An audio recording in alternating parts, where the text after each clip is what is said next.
Welcome to the Black and White History Podcast. We are your hosts, Christian Bullard.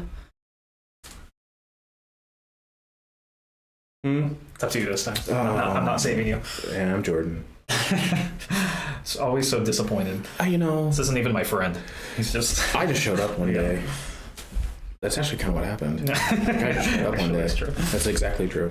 That'll be a Patreon episode. Yep. Do we have a Patreon now? We don't have a Patreon, but if you want to give me $5, I'll take it. Yeah, we'll do a live stream episode. Yeah. We have to do super chats. Limit $10 per question. Yeah, minimum 10. Limit is minimum 10. Minimum 10. Minimum yeah. 10. Okay. Anyways, you know what today is? You know what we get to talk about today? Your favorite. Not Poopy John Adams. Yeah. Poopy Butt John Adams is gone. It's TJ time. That's right. It's Thomas Jefferson, the two-term gigachad. Thomas Flexerson. Thomas Jackerson. Nah, it's not a good one. I'll come up with a better one. Yeah. I love Thomas Jefferson. It's when we went to DC like years ago. The one thing I wanted to go to was the Thomas Jefferson Memorial, and it's the one thing I didn't go to. Really? Wasn't the first thing you went to? No, because no one else wanted to go. I had to beg them, and they're like, "No, we want to go to see Abraham Lincoln." And blah, blah, blah, blah. I'm like, "Why? Why Abraham Lincoln? Why not Thomas Jefferson? Do you know about Monticello? Have you heard of this man? Have you not heard? He established the University of Virginia, and he grew 20 different kinds of peas, and blah, blah, blah, blah, blah. And they're like, shut up, nerd, we're going to the Spy Museum. Sound like you'd like John Adams instead. You sound like a John Adams kind of guy. Yeah, you're being a real John. You're being a real John Adams right now. Yeah. You need to stop. It's just an insult. Yeah. He's such a John Adams. No, I am actually really interested in getting into this because there's a couple things with him that he's kind of just one of those guys where you kind of just accept that he's like one of the best presidents. Yeah. You just have to accept it. First ballot Hall of Fame. Right. And so, it's like, oh, Louisiana Purchase. Yeah, of course, that was great. And, there's like other things like that. Him being just him as like a states' rights guy, if that's kind of like your thing. Mm-hmm. Even though he definitely... The states' rights governs... Own slaves. Well, yeah. Well, also even, I think... It's a bit of a contradiction, it seems, with him even being president. Yeah, that should be his nickname. Thomas Contradiction Jefferson. But it's kind of like what I said with the John Adams thing, where it's like he's just so like stubbornly principled. He just would not move at all. Yes. With Thomas, it was more like this was where his stance was. But once he got into office, he's kind of like, oh, okay, this actually works differently than I thought it was. I'd rather win than keep my principles. Yeah, so it's like, in terms like that, I actually have a lot of respect for him. Yeah. So what was it that... created your love for good old Jeff? I like, well, number one, I just really liked how he wrote most of the Declaration of Independence, which is like a revolutionary document in more ways than one. And it's set up like just put down on paper what like normal people think. Like number one, most people, at least pretty much everyone in the Western world, most of Europe, actually all of Europe, like they had a bunch of wars about that, we're Christian. And so like the Bible says that God made everyone and God loves everyone and God's not a respecter of persons and no one's better than anyone else.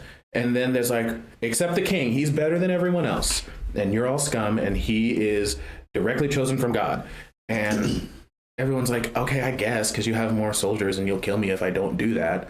But no one liked it. Mm-hmm. They kind of tolerated it, and it's just like that's just how it is, I guess. I can't read, so I don't know. And now Jefferson puts down on paper, like he's probably not the first one, but like the most prolific one of like, no, all men are created equal. All men have rights, and they're not rights that government can take away from you. They're just rights that you have because you exist. Mm-hmm. It's like, oh, so like I'm valuable and have rights and you're valuable and have rights and that's just how we're made. Like no one gives us these rights, they just are. And he put it down on paper and then helped create a whole country based on that. And that's like, and he wasn't alone in making it, but he was he wrote it and then they kind of whittled it and edited it, but that was his thing. Mm-hmm. They trusted him to write it. That was his idea. That's what he thought and believed. And so it's like off the jump, like that is what kind of puts him, like brings him up like, oh, that's interesting. and then his presidency and like the things he believed. And like, I don't know, I grew up kind of in the country, so like not in the city. So more of that like rugged independence and like, if you want something done, you got to do it yourself and you got to make your own way and you got to work hard and the fruits of your labor and all that stuff. Like this is kind of how I grew up and how the people around me kind of grew up. Yeah, I mean, well, he was very. Read a couple interesting quotes. We didn't have slaves though. Yeah. We'll get into all that. I think in terms of the city stuff, he's really adamantly against cities. Yeah. Because he said himself that if we just start piling on each other in cities, we're going to be as corrupt as Europe. Mm-hmm. And being in 2025, it seems like he kind of was he wrong? Was he wrong? I mean, really foresaw what would happen. Yeah. With where we are now with big cities and everything, and so. So and just like the working conditions, the living conditions of like being in all crammed together and like being a poor farmer is different from being like poor in the city. Because if you're a poor farmer, it's like, oh, we're having turnips again, but I'm growing the turnips and like I can grow corn and I can do stuff with the land that I have. It's not much, but I can control it and I can put my work in and get something out of it. Versus in the city, it's like, well, I can't grow anything and I got to work for whoever's going to hire me and I got to wade through like sewage and stuff and this sucks. And I'm at like other people's mercy versus like I can make whatever I want to make out of this piece of dirt and like raise a family or do whatever and make my own products and sell them and make money and do other stuff and make self-made man kind of thing. Except for slaves. Okay. But the principle. Well, I'm with that. I'm curious on what your thoughts are, because obviously Federalists were way more against slavery than the Jeffersonian whatever party was kind of ended up being like I guess the Democratic Republicans. But I know he tried to mention slavery as being a bad practice in the Declaration of Independence. But it had to get taken out because some of the southern states, like Georgia, for example, wouldn't sign on to it. So he had to remove that from. And so I guess as a president who's probably one of the most, just controversial figures, it's mainly because of the slavery thing. I know there's things we talked about with George Washington of like, oh yeah, he was like, he had slaves, but as he got older, he started like releasing them and like he put in his will for them to be released and blah, blah, blah, really changed his tune on that. And Jefferson, it's like that also exists, but it didn't seem like he really, I think I saw that, he had like 600 slaves and like released like 10 of them. And so it's like, I'm he was allegedly related to. We'll get into that. I said allegedly. For sure. I said allegedly. I have thoughts. Well, I do too. There are thoughts to be had. But so it's kind of like, he kind of made an effort to move in the direction that slavery would be kind of phased out. But it doesn't seem like he really put the effort in himself as much as other people around that time. I mean, so I'm kind of conflicted in that. Yeah, basically. I mean, so I dug more into it too, because like that is the glaring contradiction of like, all men are created equal. And by men, I mean all people, except for women and non-white people and not people who own land. So it's like you make the pie real big and then shrink it down immediately. And yeah, he owned like 600 slaves. And I was like, even on the way over here, I was like, 600 people is a lot of people. That's a lot of people. Like you think our church is like 250 on like Easter is like 250, 300 people. Double that, and they'll work for you for free, and they have to. Like that's a lot of slaves, a lot. And like even in context, most people didn't have slaves, or if they did have slaves, it was like a few, maybe one or two, and I only have a few slaves. 600 slaves is a lot of slaves, and like, so I was kind of going through, and like as a Virginia delegate, he authored a bill to abolish like bringing more slaves in, and it failed immediately. But like he wrote that. That was after he wrote the Declaration of Independence. So and then he did other stuff like in his presidency to sort of like he didn't like roll back slavery. He didn't like say we're not doing it anymore. But he put up like guardrails of like, we're not going to have more slaves. We're not going to have less slaves, but we're not going to have more slaves. And so like, is he a man of contradiction? Yes. because for all his principles and highfalutin ideas, he could have done something and he didn't do something definitive. Like, that's just true. But he did do some things, because I think, like, he's less like Adams in that Adams would take the massive L on principle. Jefferson would not do that. He would rather win. But he also, like, it must have, like, in the back of his mind, like, you're a massive hypocrite. It's like, yeah, I am. Okay, no more slaves, or we'll do a little bit. And we talked about it too, like, for Adams and the North, slavery was like, it wasn't not a thing, but their economy didn't run on slaves. Mm-hmm. So it's like, yeah, of course, let's just not have slaves. Like, it's not good. But Jefferson's from Virginia. It runs on slaves. Like, America runs on Duncans, Virginia runs on slaves in the 18th century. So, like, we can't gut the economic driver of half the country. And the agricultural food producing, raw material producing sector of our country, we can't just gut that overnight. That's not a good idea. Even though it's a terrible thing that we are doing, like, we see it, but if we stop it, we lose everything. Mm-hmm. So, like, he didn't do what he could have, probably what he should have, but he did do some things. And so for me, it's like, all right, he wasn't, like, blind to the hypocrisy. He clearly knew, like, yeah, no, I know I wrote that. I know I have 600 slaves. Yes, I'll free 10 of them. Also, allegedly, I'm related to them. But, like, let's do these little things. And kind of, and again, in his presidency, kind of set up a roadmap for later on doing certain things. Other presidents follow kind of his path. Like, you think of like new states that are added. Like, some can be slave states, some can be free states. So it's like we're whittling it down. So he's not making progress, but we are setting the framework where progress will be built, mm-hmm. instead of destroying the country overnight on principle. Right. Which he almost kind of did with the embargo, but, you know, whatever. Yeah, no, I have that in somewhere in these. So that's my long-winded thing. I've already spent as much time talking about Jefferson as a person as we did the entirety of John Adams, but he's my favorite president. Well, yeah, so, I mean, it seems like a lot of times when you just don't when you look at things through a modern lens, mm-hmm. you miss a lot of context with people, and it's really easy to do that, obviously. I think with him, I know this is kind of old news now, but, you know, the idea of tearing down statues or renaming monuments or, you know, building mountains. Yeah, specifically, like, Thomas Jefferson is, like, always, like, one of, like, the prime people, mm-hmm. with him and, like, maybe Robert E. Lee or something, you know. Yeah. And so it's obviously that's such, like, an ignorant stance to take, because, like, you can't fix history by just erasing it. Yeah. Like, you can learn from history, from the idea that, like, everyone's going to have a mixed legacy, mm-hmm. of some kind. But, you know, knowing, like, a Jefferson who grew up in very specific social, political realities that he was born into, mm-hmm. and everything, it's like there's a much more fruitful way of looking at all that.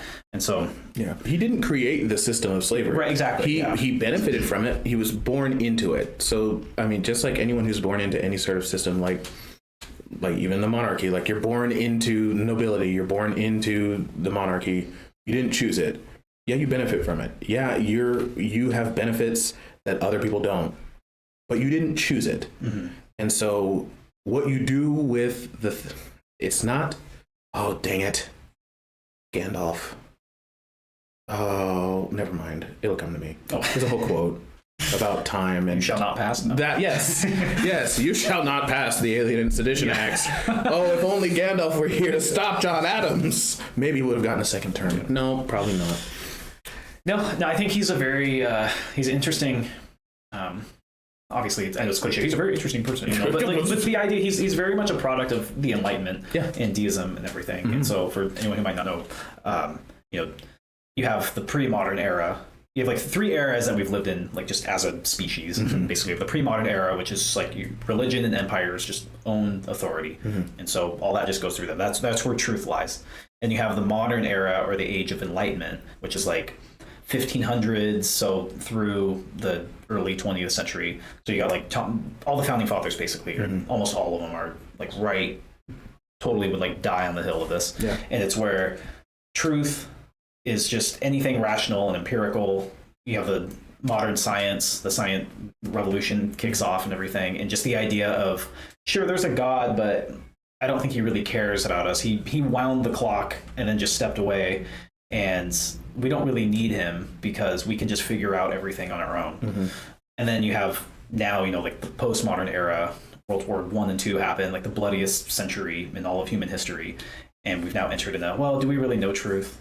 Like, how can one know truth? Right. How can you trust your senses and perception? What makes your perception of reality more valid than mine? Yeah. And it's, yeah. But we don't look at different time periods like in the lenses of like what the common like psyche was. Mm-hmm. And I think that's kind of a big problem with when you look at people like a Thomas Jefferson or even like a George Washington and things like that. And so I'm trying to like, for a while now, I mean, I used to maybe have a different opinion when I was a lot younger, but who didn't? Yeah. So it's, as I've gotten older and I've kind of like understood like who these people were, it's made things make more sense. Yeah. Yeah. I mean, because you talk about like the modern era and like the 1400s and 1500s, like the Renaissance and like the Renaissance, Galileo, Isaac Newton, like there's and like the philosophers like Rousseau and John Locke and like the idea of property rights, the idea of individual rights, and like those things were not things people even considered like through most of human history. So it's like all of this stuff is crammed into like 500, 600 years versus thousands of like pre-modern and like prehistorical, like just how people did stuff. Like the luxury of having enough time and resources to think about thinking is a very, very new thing. And we're really not super equipped to do it very well, which is why we just sort of like every like 100 years or so, we got to like get the hate out and like kill 100 million people. And then we're like, okay, we're thinking about this all wrong. How do we think about stuff? I don't know. Can you even think about stuff? Like it gets, obviously we're seeing kind of the fruit of that. Like stuff gets weird when the whole human race thinks about thinking. It gets weird. Yeah. So, but putting it into context, like you said, the concept of having rights at all was like 150, 200 years old. Mm-hmm.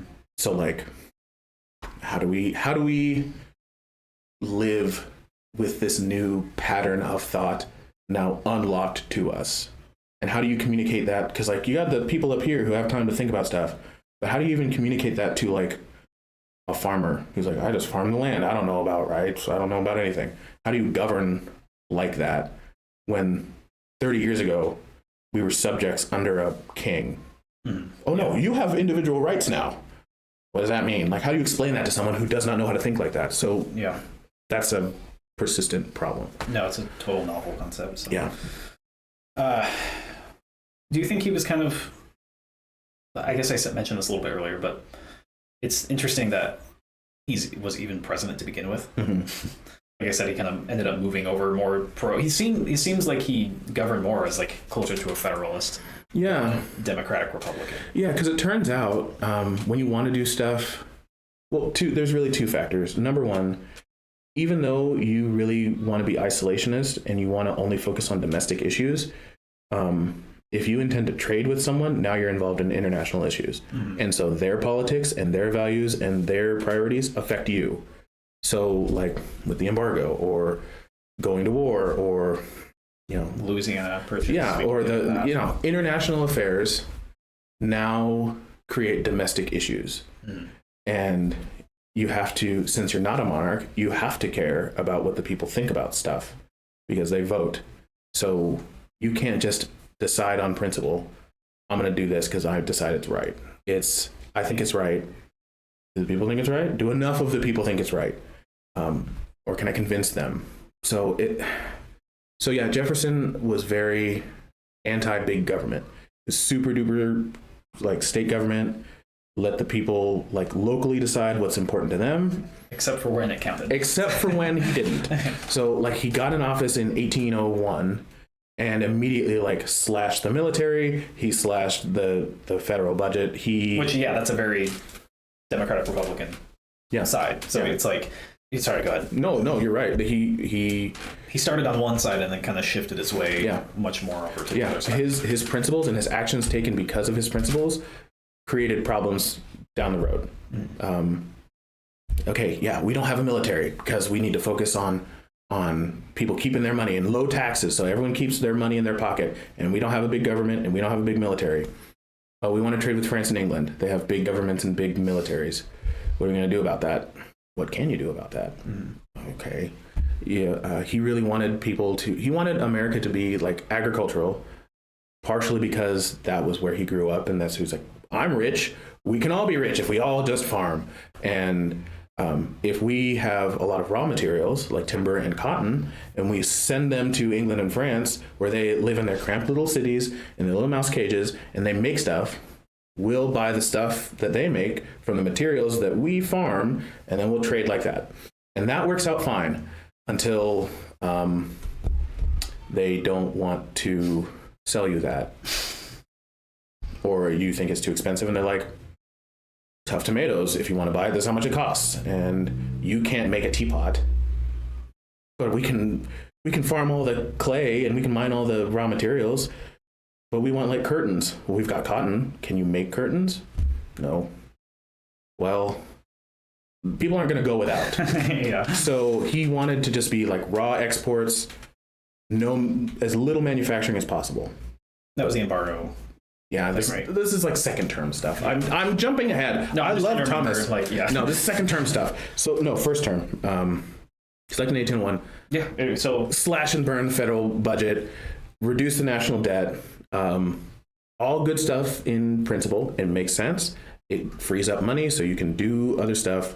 The people can do what they want, but again, it leads to other problems. Yeah, I think it's interesting. It seems like usually you have a president, if they serve 2 terms, when you're in your first term, you kind of like stay in your lane a little bit. Yeah, you kind of figure out what's going on. Yeah, and then the second term, you're like, cool, well, I already got away with it the first time.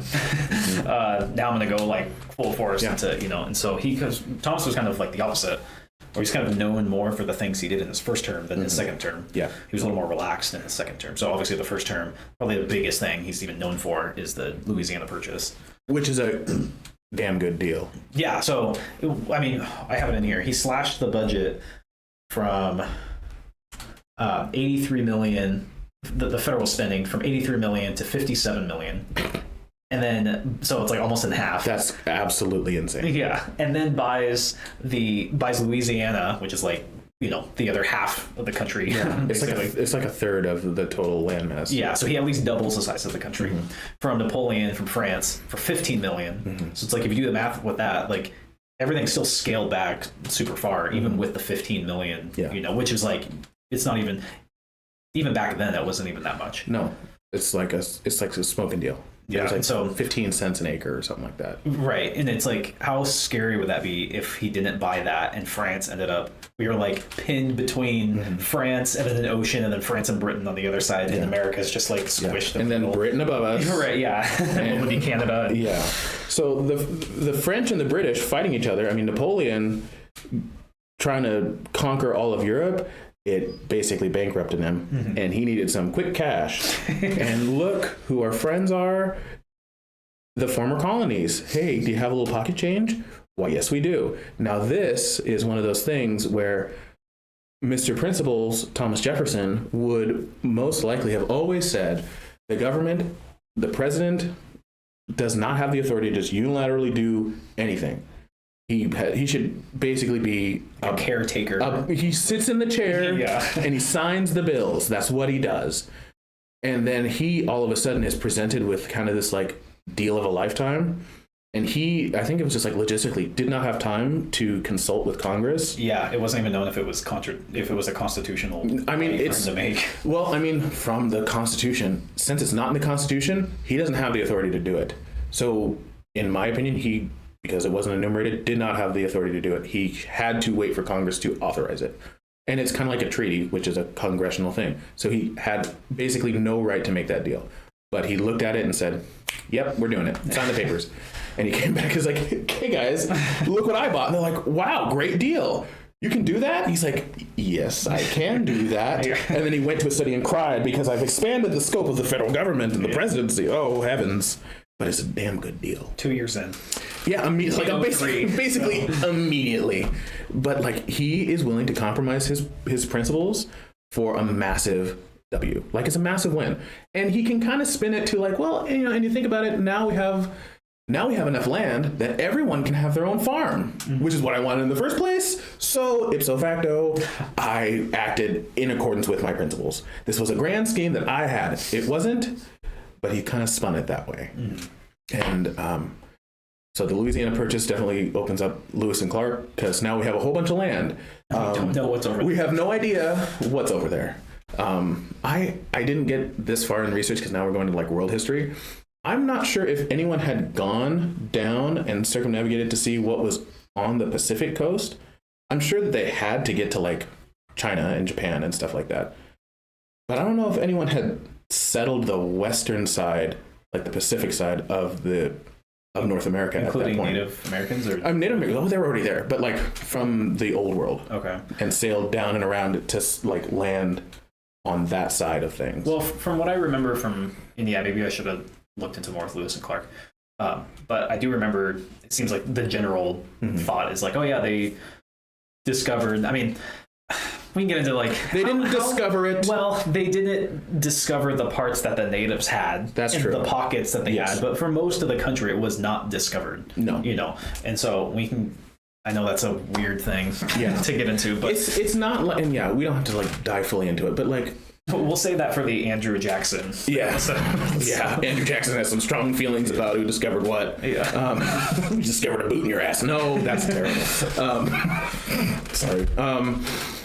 Like, Native Americans were not like a nation. Like even in the eastern part of the U.S., like the Iroquois Nation or the Iroquois Confederacy was smaller tribes, but that was like they didn't have government like that. They were not set up like that. So like the Pacific Coast tribes and the Plains Indians and like the Pueblo Indians in the Southwest, like they didn't chat. If they met, they probably fought. They did, yeah. I mean, and so like it was not like this is an established country called Native America and we came in and said this is our country now. That was not the case.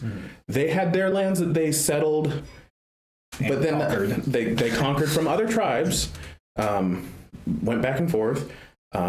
Coastal Indians had settlements around water, but then Plains Indians were more nomadic and they traveled around with seasons and following herds and stuff like that.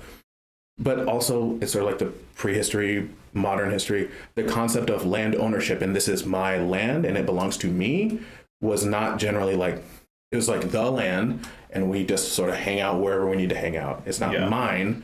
I'm just here right now. Well, a lot of times with native tribes, you borrowed land. Like, I'll trade you this, and I know that was kind of a contention, especially early on with, you know, settlers and everything. And this is kind of not really Thomas Jefferson related, but he set it up. But yeah, so basically it's like, oh, like, yeah, we'll trade for this land. And you have two different opinions of what does that mean? And you both think you're both right. Yeah. And then when push comes to shove, I have a gun. That's how history works. So, yeah. That's how the world works. Yeah, like the concept of like, I'm going to build a house here and build a fence around this land, and you can't come on this land is not. Yeah. It wasn't a thing. But yeah, so in terms of Thomas Jefferson, if other countries had settled on there, I guess I'm not quite sure. I don't think other countries had settled. I think the most was like British trapping, like for hides and like animal trapping, and obviously like timber stuff, but not all the way to like Oregon. Right. Well, yeah, they didn't know what grizzly bears were or anything. That was all new. That was a surprise. Yeah. What's that, Lewis? Oh my God! So, yeah, no, like I said, I think that's probably the thing he's most remembered for. That definitely ranks him up pretty high. Yeah. I'm curious, actually, I'm not going to get into it. Well, now I have to know. I'm always curious about you ever look at the C-SPAN presidential ranking systems? No, I didn't know such a thing existed. Yeah, it's kind of frustrating. Oh, well, it's C-SPAN, so it's kind of frustrating anyways. So hard-hitting political journalism from C-SPAN. Yeah. Well, it's like all these historians, they all rank, and then every time there's a new president, they like redo the rankings and everything. And so I might cut this out. I don't know yet. We'll see how much of a waste of time this is. I don't know. I I do want us to do like a presidential like tier list tonight. Yes. I think that would be fun. That can be the, so that can be the Patreon. What this is. Yeah. That'd be what? That can be the Patreon. Oh, there you go. Yeah. So. Under Truman? Okay. Are you high? I'll keep this, but I'll just post a picture. So, Thomas Jefferson, number 7. Okay. No. He's been pretty consistently ranked at number 7. Well, just wait till you got Woodrow Wilson at number 13. He used to be number 6. Oh my God. See, that's what I mean. It's like the most frustrating and also interesting thing. And then John Adams, number 15. Oh God. All right, well, I'm not going to cut that out now because I just reshaped the entire episode. Well, now look, okay, first of all, tremendous land deals, great real estate deals. I mean, come on.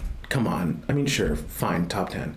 But like, it's the slavery thing. It's always the slavery thing, and everyone's all bent around the axle about the slavery thing. And I get it, but you're, like you said, we're viewing it from a modern lens, and like, slavery's bad, and if you had slaves, and that's bad. And Abraham Lincoln's good because he said no slaves. I was like, well, but also, like, Abraham Lincoln imprisoned journalists who rightly pointed out that you were violating the Constitution, which you don't have the excuse that we barely knew what the Constitution was when Lincoln was president. He knew what it was and did it anyways. Yes, he did it for the right reasons, but he still did it.